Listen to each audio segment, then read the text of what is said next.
aku. Sampai sekarang aku masih berterima kasih kepada Allah Subhanahu wa Ta'ala. Kalau memang aku nggak diselamatin sama Allah, aku yakin umurku udah nggak ada. Karena kematian atau apapun bahaya yang bisa menimpa kita itu atas kehendak Allah.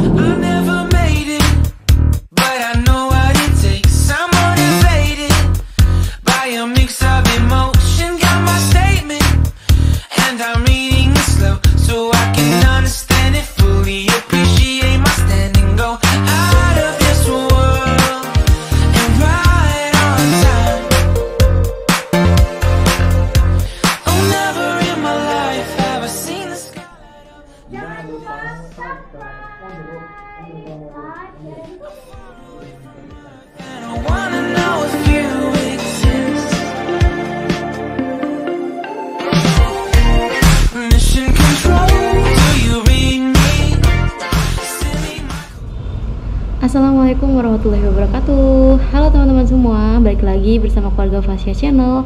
Hari ini bersama aku Umay. Semoga teman-teman yang sedang menonton video ini selalu dalam keadaan sehat dan juga terhindar dari segala mara bahaya.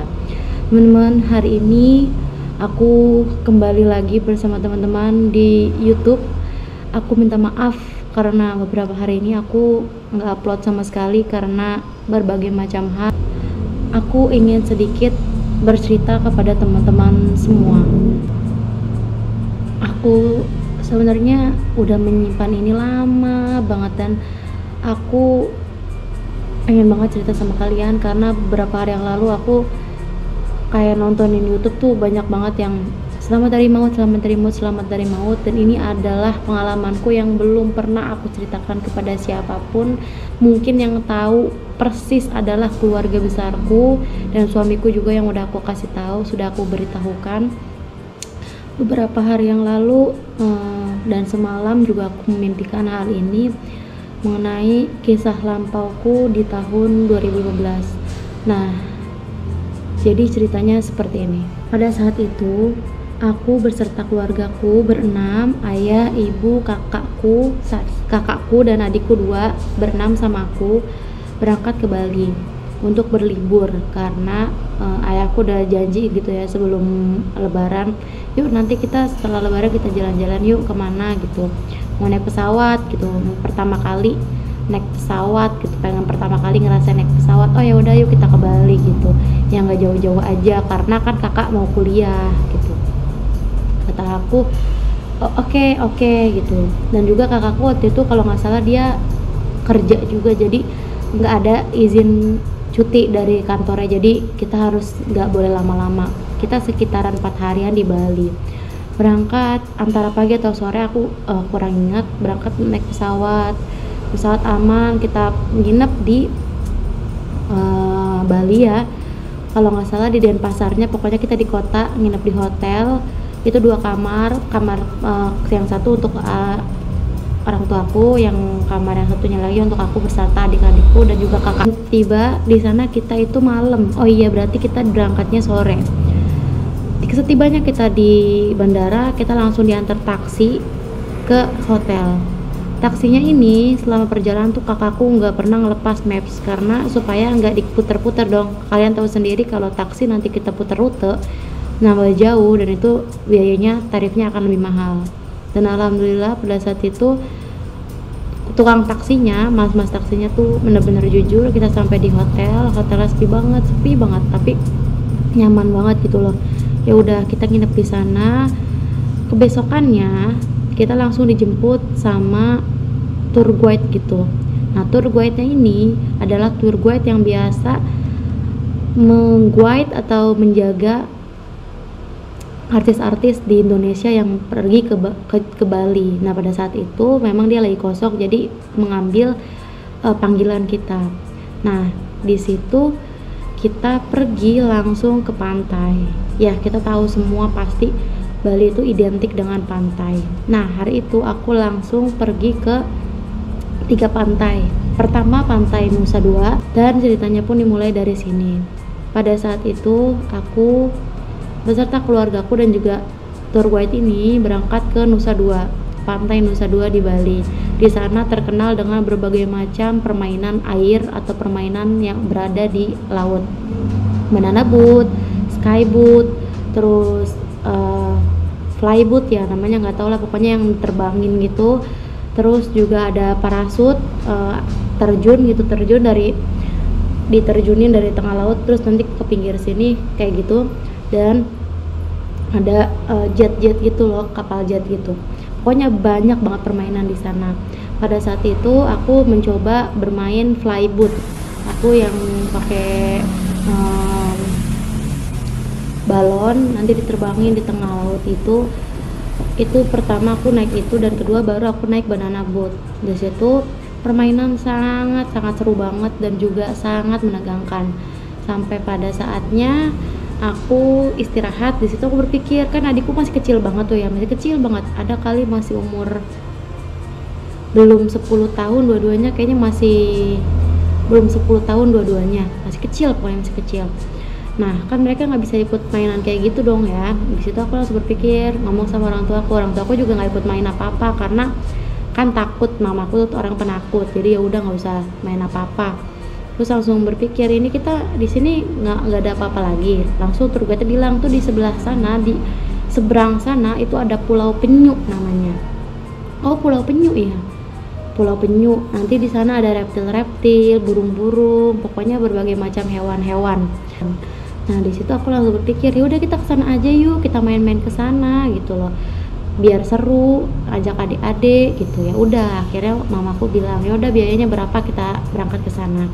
Nah selama perjalanan itu kita menggunakan kapal nelayan yang biasa digunakan untuk mengantar orang-orang juga. Nanti aku akan jelasin kapalnya seperti ini.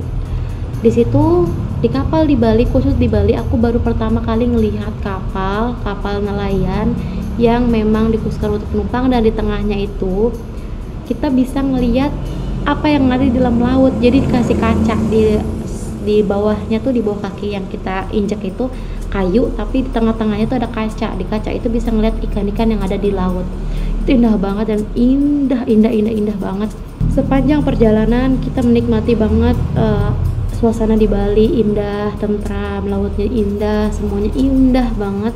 Dan di situ kakakku namanya Katia, kayak dia tuh namanya juga iseng ya, bete gitu di kapal lumayan lama juga, kira-kira beberapa belas menit. Bilang sama bapak-bapak yang mengemudi kapal itu, pengemudinya kan dia kayak gak pakai sampan lagi, gak pakai dayung lagi, tapi pakai yang di belok gitu. Nah terus aku mau dong gitu, mau coba bawa kapalnya. Oh ya udah sini belajar gitu. Naiklah dia tuh, bangkunya kayak tinggi gitulah, pokoknya beda banget deh kapal nelayan.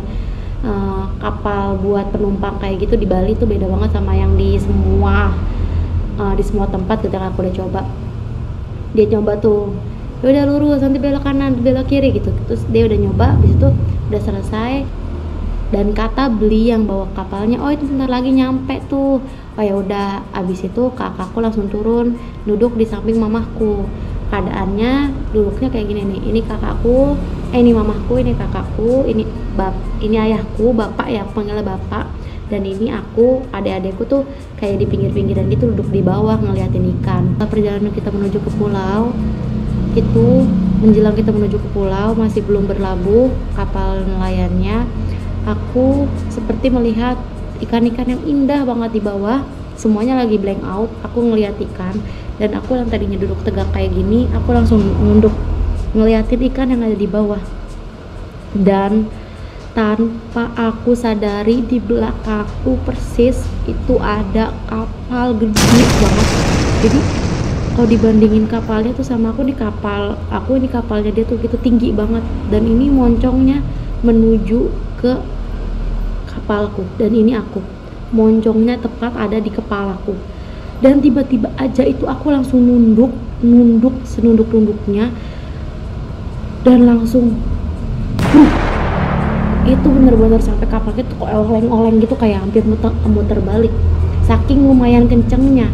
Di situ beli yang bawa kapalku itu marah-marah banget, kok bisa sih gak tahu ya, ini tuh lagi bawa penumpang nih, gimana sih, matanya di mana gitu gitulah, pokoknya pakai bahasa Bali.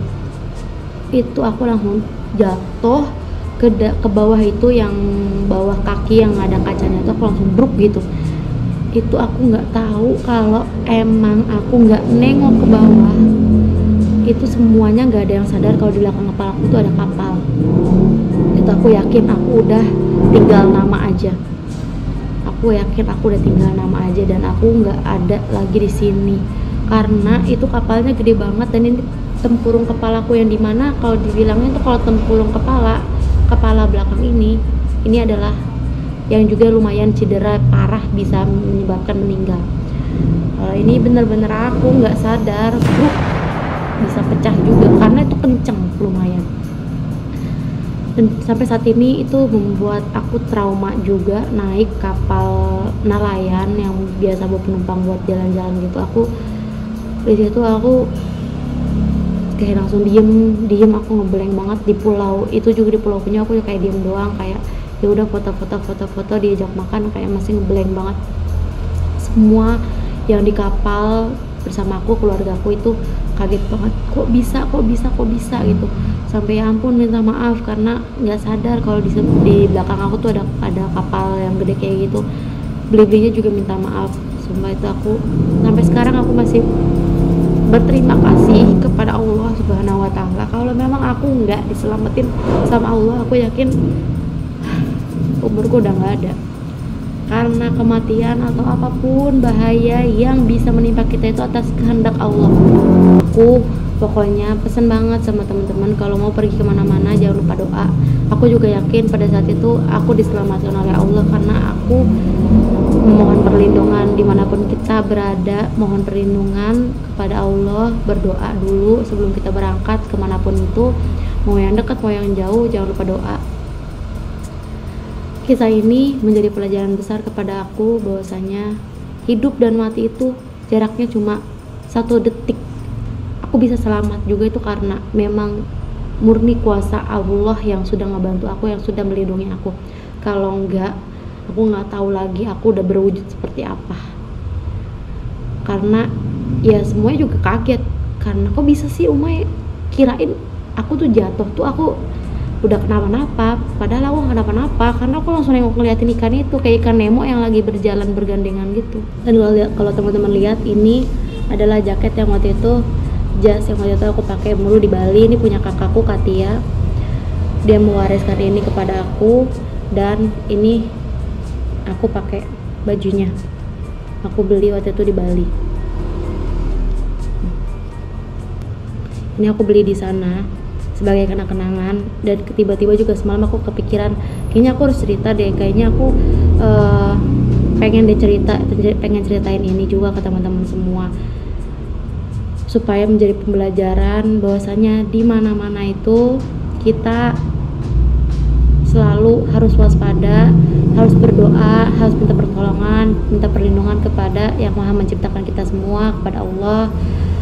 Apapun yang kita jalanin sekarang kita harus syukurin, karena sampai kita masih hidup sampai saat ini aja itu udah suatu karunia yang sangat besar. Semoga kita bisa selalu sehat walafiat. Mungkin segini dulu cerita dari aku, emang sedikit doang, emang aku pengen ceritain sedikit aja kisahku pada saat hari pertama di Bali. Itu aku yakin itu hari pertama. Kalau mungkin hari itu kejadiannya lain, itu akan menjadi kesedihan yang mendalam untuk keluarga aku gitu. Karena kita baru mulai jalan-jalannya hari itu, dan aku sudah hampir celaka pada hari itu. Aku ceritanya sebenarnya agak pengen nangis, cuma ya udahlah, ini sebagai pembelajaran aja buat aku juga. Aku bersyukur banget pernah jalan-jalan ke Bali. Mungkin teman-teman di sini juga ada yang orang Bali, ada yang tinggal di Bali. Salam kenal. Semoga suatu saat nanti aku bisa jalan-jalan lagi ke sana sama keluarga kecilku, Abi, Fasya, dan Akma. Semoga juga teman-teman yang berada dimanapun selalu sehat walafiat, terhindar dari mara bahaya. bisa ketemu di lain kesempatan. Terima kasih untuk 17,3k subscriber yang sudah setia kepada channel kami. Semoga channel ini bisa terus memotivasi, memberikan cerita-cerita yang indah, cerita-cerita yang memotivasi, membangun, dan juga bermanfaat untuk teman-teman semua. Jangan lupa untuk tekan tombol subscribe, loncengnya, like, dan juga share. Komen juga di bawah kalau misalnya kalian punya cerita mengenai Selamat dari Maut versi kalian. Aku pengen dengar, dan mungkin di next vlog aku juga bisa ceritain versi kalian di dalam channel ini. Jadi jangan lupa untuk komen, karena aku selalu baca dan selalu balas komen-komen dari kalian semua. Makasih waktunya. Assalamualaikum warahmatullahi wabarakatuh. See you next video teman-teman. Terima kasih.